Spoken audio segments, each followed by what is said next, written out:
Hello guys! Welcome to our channel. And today, may learning na naman tayo mga idol. Ayan, usually andito tayo ngayon ulit sa Kubo. Kasama natin ang aking beauty. Ayan. At medyo malakas ang alon ngayon dahil may bagyo. And pasensyahan nyo na dahil bulok-bulok na ang ating kubo dahil gawa rin ng bagyo. Ayan. So, ang ating pag-uusapan ngayon mga idol ay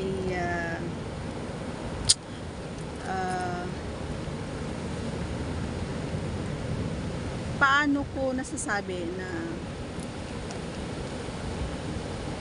na pinakagusto o pinaka-favorite ko yung bagay na ito. Kung hindi mo pa nagagawa ito, gawin mo na. Huwag ka nang magdalawang isip. Kasi pero depende pa rin sa kanya kung papayag siya. On my behalf, I really like this one na ginagawa niya sa akin. And actually, this is my favorite part every time na nag-make love kami. Yung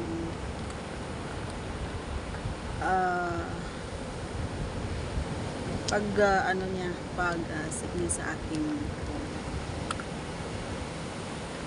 marami ang hindi nakakaalam sa inyo na malaki ang tulong ng pagbutingting mo doon sa kanyang ito. Minsan kasi kayo dumediretso kayo agad-agad doon kay inilalagay nyo kaagad si T doon kay Iku.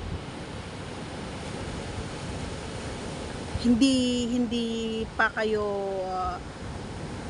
ang tawag dito, hindi pa niya na alam mo yon, hindi pa niya na nakukuha or wala pa siyang nararamdaman kumbaga na init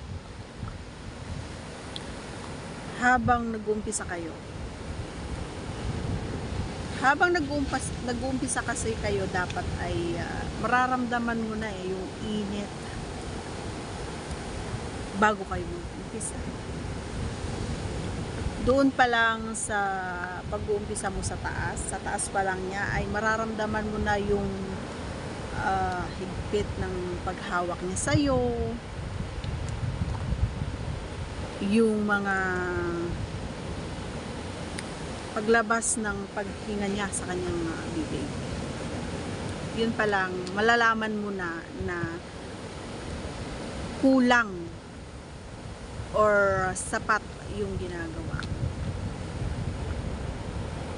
Lagi kong sinasabi to ng mga pare ko, yung talagang hindi pwede na hindi niya gawin ito sa akin kasi hindi ako matatapos kapag hindi niya ginawa yung dede. Gusto ko kasi kapag ako yung nagtatrabaho or ako yung nasa taas, ay habang ako ay nagtatrabaho sa taas, ay gusto ko tinatrabaho din or din. Gusto ko yung medyo may konting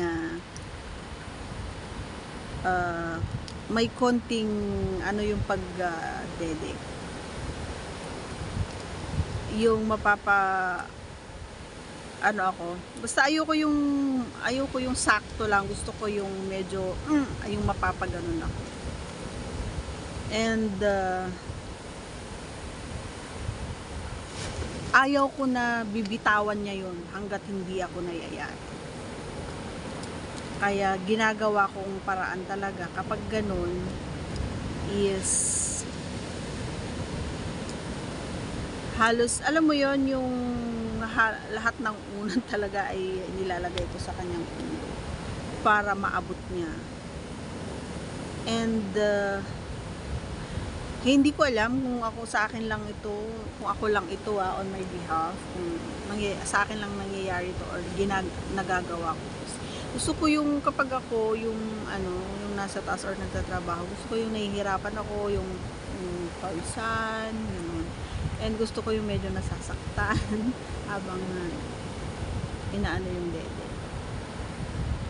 Ayan, so sa akin yun ewan ko dun sa kapareha nyo, pero bago malalaman nyo naman sa kanya kung gusto niya yun, kung gusto niya lang yung saktong pag sa kanyang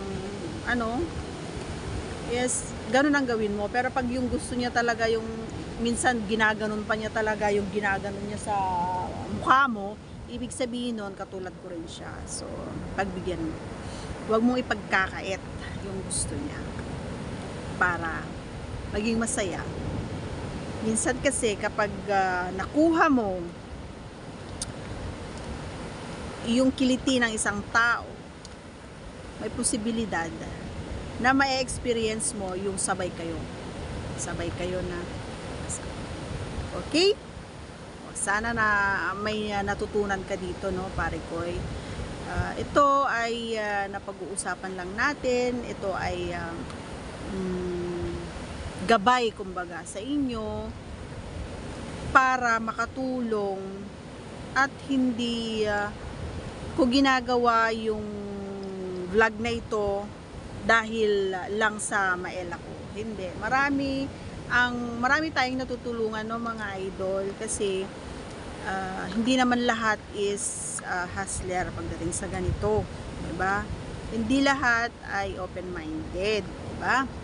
So, sa mga nagsasabi na ganito si Baby Hunter, so, okay lang yun na sabihin nyo sa akin yan, pero basta, para sa akin, marami akong natutulungan at nababago yung mga estilo kung paano nila napapasaya ang kanilang mga kapareha. Okay? So, thanks for watching everyone. See you again on our next vlog. Happy Sunday. Bye!